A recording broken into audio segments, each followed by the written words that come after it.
is find out more about what you want and have some stability in your life before you go shopping around for schools. Um, in my experience, it's kind of pointless for the martial arts school and for the student if there's not going to be any type of long-term commitment. Um, like when you're somewhere temporarily and you're not going to be there for a long time, say you're in college or something like that, then you make that clear that, hey, I'm probably going to be here for like a few months, a year, or a couple years, and then you plan on moving. Make that clear from the very beginning, so then the school owner will have an idea of whether or not he wants you to be a part of the school in the martial arts program. Um, I think every school owner is looking for commitment and loyalty and longevity.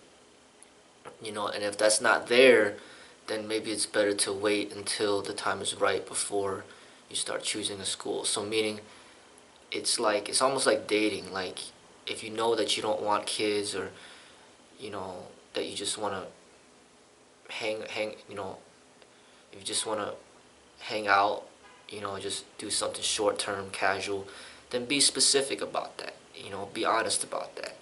Um, when you get your life together and you're living at a place that you enjoy living, and you have a job that you like, and you think that you're going to be there for a very long time, then that would be like the time to choose a school that would be the right fit for you, because then you could put more of your heart into it. But if you just plan on jumping around to different jobs, jumping around to different living locations, then it's better off training on your own. Training on your own to maintain the level that you've gotten to until your life is more stabilized. As far as having a young school owner, I mean, it depends on the school. I mean, anybody could open up a YouTube channel or a Facebook page, no matter, they could be like 15 years old, 12 years old, and open up a Facebook page, YouTube channel. But not everybody's going to be able to run their own business or their own martial arts school, like a real school, not somewhere where they just borrow space from a community center, or just teach out of their basement or teach out of their garage. I mean, having an actual business where it's open to the public, and they have a business license and they're actually running the school in the public.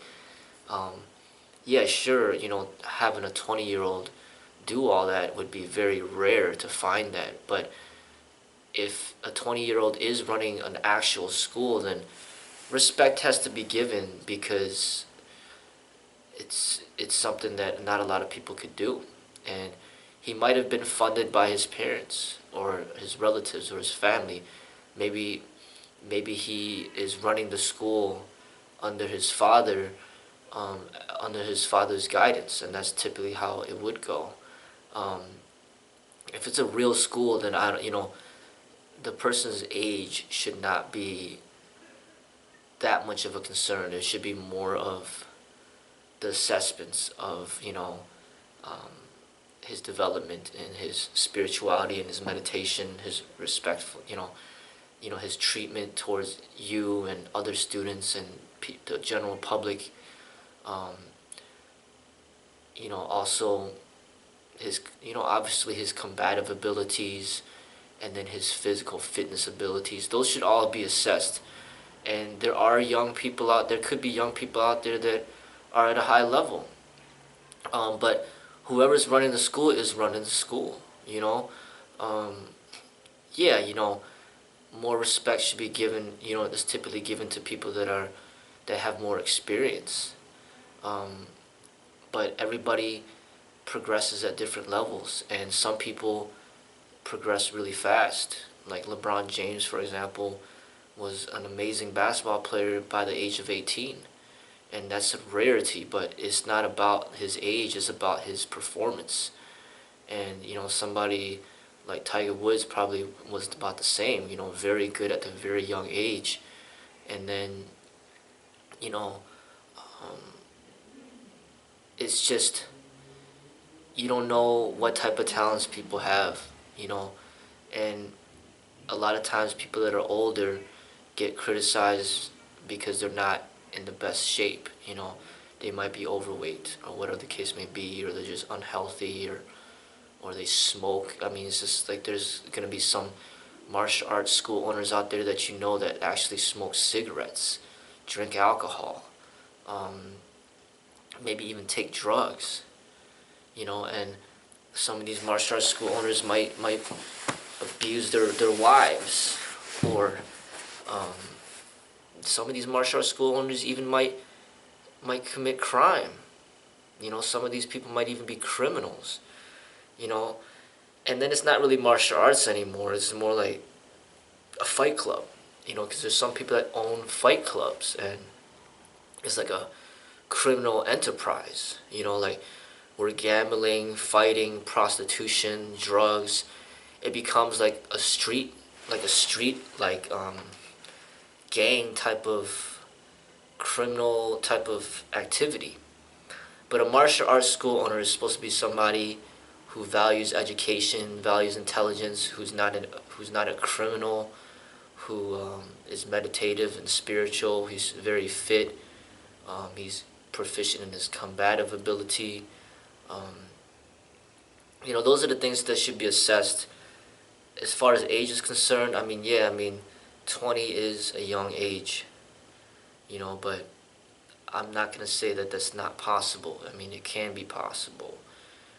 Maybe if the person's been training since the age of 5, and then by the age of 20 he's a school owner, then that's what it is. But the fact of the matter, anybody out there who's able to fund an actual school, put the money and time into building a real school, as I stated, like an actual business, like a real entrepreneur, that should definitely be, much credit should be given to this individual. Another example that I want to bring up is someone like Bill Gates, who was somebody who didn't even go graduate from college. He was just so like advanced for his age that he was beyond college, and he just went right into doing his thing and creating his own business and creating his own, you know, creativities. And then now, he's like the richest person in the world, and that started at a young age. So I don't think people should necessarily be discriminated by age, but there's going to be a lot of different discriminations. Like I stated, people discriminate people because of, because they're overweight or something. But if you look at somebody like, say, Bruce Lee's coach that died, like Customato, he was overweight, but didn't mean that he didn't know what he was doing.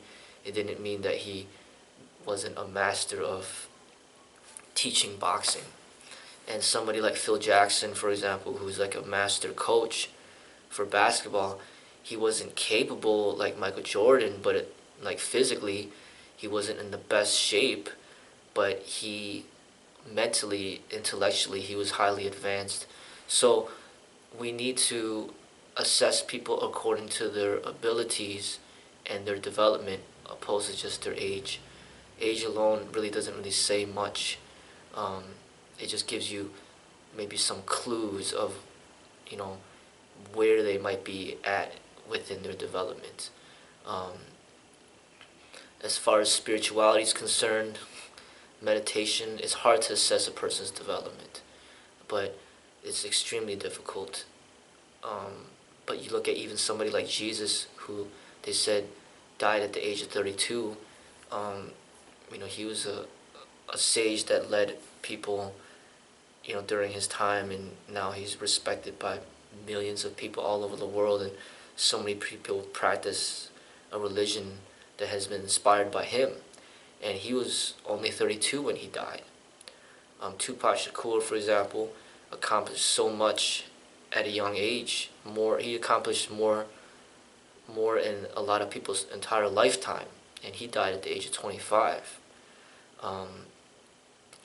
Everybody progresses at different levels, and Sometimes even children are even better at adults in many different things.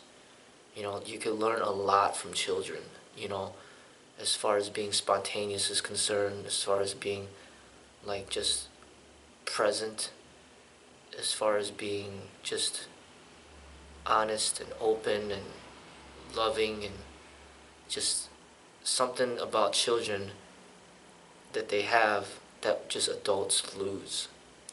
So just realizing that, hey, you could learn from a child. You could, in the kung fu, Shaolin kung fu, they're known to learn from animals. So it's not even about age. It's not about gender. It's not about anything but learning. So kung fu's known about learning from the praying mantis, studying the praying mantis. They're known from learning from the monkey. They got the monkey style. They're known from learning from the tiger, from the lions. They really do study the animals and learn from nature, basically. Lao Tzu learned a lot from nature, just observing nature. He would just watch, like, the trees, watch the leaves, watch the water, and he would learn so much. And another example is somebody like Albert Einstein. He wasn't physically gifted, but he was probably the most intelligent person to ever live, to ever step on this planet. And if you judge him physically because he's not physically gifted, and you choose not to learn from him because he's not physically gifted, then you're missing out on a lot. So basically you learn from who you can learn from, but I understand finding one martial art teacher that's a perfect teacher for you. It's gonna be a hard search. It's like trying to find a soulmate. You might never find a soulmate. You might never find that right martial art teacher for you. That right martial art teacher might not even be living anymore, much less live close to you. The person might not even live in the same state as you, might not even live in the same country as you, or just simply just not living at this moment. And then you just are just left with his work that he's left behind. So if you just cannot find the right martial art teacher, then you need to look at other sources, such as the internet and books and videos and DVDs, and just connecting with somebody that might have even passed away. And then you learn as much as you can from that person, and then you try to express those teachings through your own life. It's almost like having a father that you learned a lot from, but then he passed away, and then you're left with what you've learned from him in the past, and then now you have to just kind of take what you've learned and then apply it in your own life and express it. So it's not going to be easy search, and sometimes when you don't find the right person, then you just have to train yourself until you do find the right person.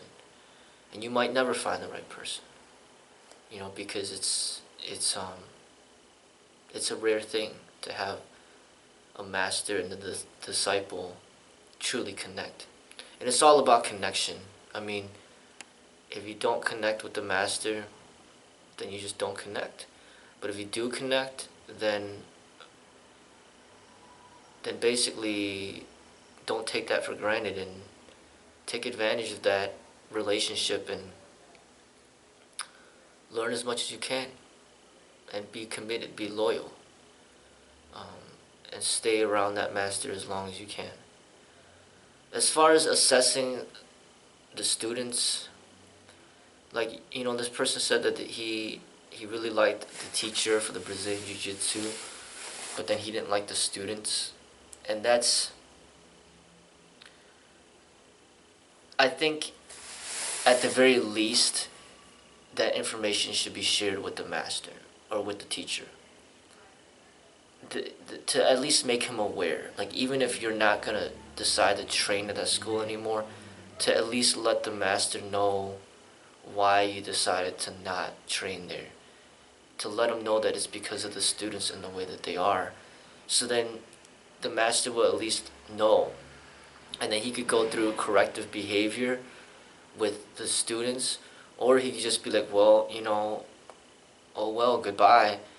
At least then it's clear that that the reason why you're not learning from this person is because he didn't put effort into you know bettering the behavior of his students. you know um, I think at least a chance to be given, because it's going to be hard to control every student. you know People don't like to be controlled, and especially if the school is very large. Say there's 100 students, there could just be 10 students that just misrepresent the school and then damage the reputation of the school, and then it hurts the school from growing because people don't want to join because of these 10 students. But the school owner should at least be notified by the people that are bothered by certain students of what the problem is, so that he could decide whether or not to go through corrective behavior. You know, um,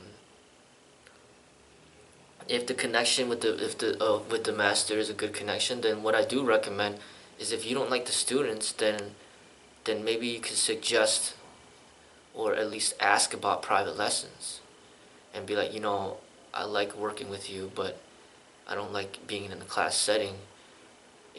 Can we work? Can we work privately together? That's something that I would suggest. You know, but when you nitpick so many different things, first this person's complaining about, this person's age, the school owner's age, and then he starts complaining about, that the teacher's a good teacher, but then the students, he doesn't like the students that he has. And it's just like, obviously the big complaint from a lot of people is, well, the school owner is not even in shape. I mean, that's something that a lot of people complain about too. And it's like, there's going to always be something to complain about. And that's what I'm saying. It's like, you really need to decide what you really want. Like, you can't expect a martial arts teacher to be perfect, and you can't expect a martial arts school to be perfect. I mean, these martial arts teachers, they're not even getting paid that much money at all. And then these students just have so many demands that it's just not even worth the master or teacher's time. It's like, in my experiences, for example, I mean, personal fitness trainers, for example, regular average trainers that aren't even that qualified, that work at the commercial gyms, they charge $40, $50, $60 and up an hour just for fitness. And they're not even that qualified as trainers. I mean, the requirements to be certified, as a personal trainer are not that strict. It's not that difficult to obtain. I mean, it's easily obtainable, a lot easier than getting a college degree, that's for sure. And there's no physical requirements required. Anybody, no matter what shape they are in physically, can become a certified personal fitness trainer as long as they go through the book study. And you got all these trainers that are not even that qualified that are getting paid $50 an hour and up. Now you question yourself as a martial arts student, did you ever even offer anybody $50 an hour for training in your life? And 99.999% of the time, the answer would be no. A lot of these martial arts students, they don't want to pay money. But then at the same time, they want to assess the martial art teacher in everything about his life. They want to assess him in his physical fitness abilities. They want to assess him on his combative abilities. They want to assess him on how he lives outside of the martial arts school. They want to assess him in everything, And It's like the martial art teacher is not even getting much money to live up to all these judgments, all these demands. So really it's not even worth it for anybody to be a martial art teacher.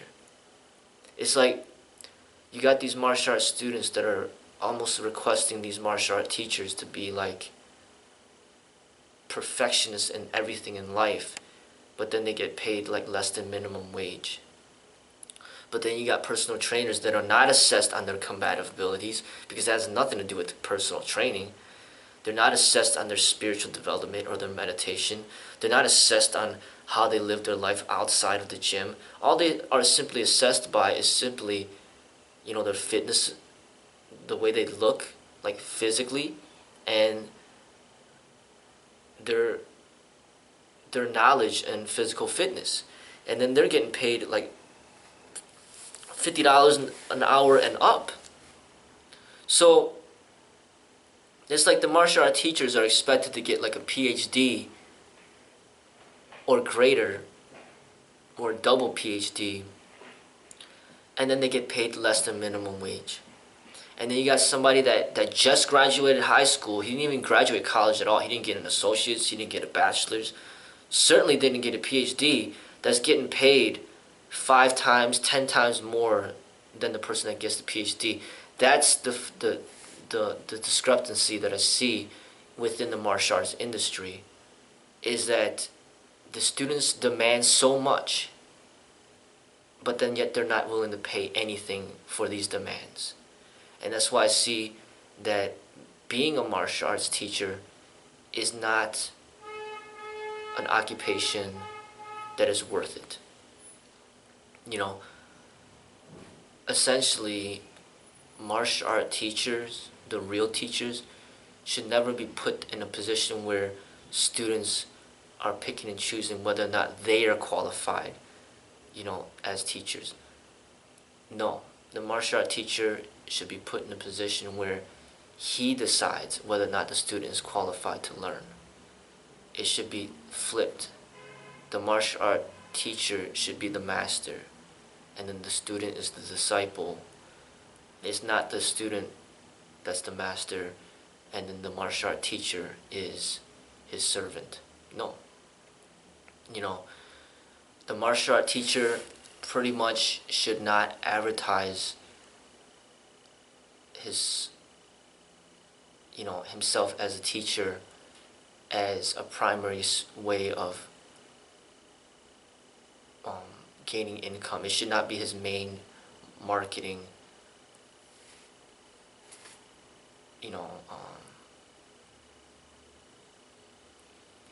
it should not be his main marketing tool. The martial art teacher should always be somebody that's in full control of who he decides to teach. And the martial arts student should be the one who applies to be accepted as a student. But the reason why there's not that many qualified martial art teachers out there is because nobody's willing to pay the money for the qualifications. Why would a martial art teacher put a lifetime of study into the martial arts if he's not going to see a return in the investment? It's like putting money in a stock that just keeps depreciating. The stock never appreciates, but then you keep putting in money into the stock, and then it never appreciates. Sooner or later, the martial art teacher realizes, I gotta stop putting money into this because it's not appreciating, it's actually depreciating. So I need to put my energies into other areas of development. So then you see a lot of times you got martial art teachers that just go out of business, and then they maybe put their time and energy into making money doing something else. Like I got a martial art, somebody that's really good at the martial arts that I trained with in college. He put his energy into being a firefighter. I got another martial art student or martial art friend in college that was really good. He put his time, his energy into becoming a pilot. When I got to college, I put my energy into becoming a police officer. You know, and now a lot of my energy is being put into being a personal trainer, because there's a lot more money in being a personal trainer than there is being a martial art teacher. There's just not enough people out there that appreciate martial art teachers. And you got all these people that say, "Oh, I love the martial arts." When it comes to paying money for it, they don't want to pay, or what they do pay is just not enough. And I see the dilemma right there. And this person that emailed me, he's seeing one side of it as a student, but I'm giving him the perspective as a teacher, as a school owner.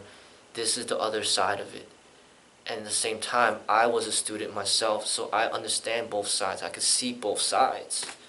And I could see why there's conflict between the martial art teacher and the student. Because, we live in this world where everybody wants everything for free. You know, people don't want to pay for anything. And how is any martial art teacher supposed to give quality teaching when he's not getting paid? Or barely getting paid. And sometimes, martial art teachers might be accused of being greedy or scam artists, or whatever the case may be, because they're trying to get paid for what they do. And there's just a lot of corruption, and I see it really turns me off in the entire industry in the martial arts because of this corruption. I refuse to undersell the martial arts. I refuse to exploit it and prostitute the martial arts for money. I refuse to beat people up for money. I refuse to teach people that should not be taught for money. I refuse, to just basically use the martial arts to, exploiting it for fame and profit. I feel the martial arts should be taught to restricted individuals that show maturity, show responsibility, and there's just not that many people out there, and it's hard for a real martial art teacher to connect with the right student.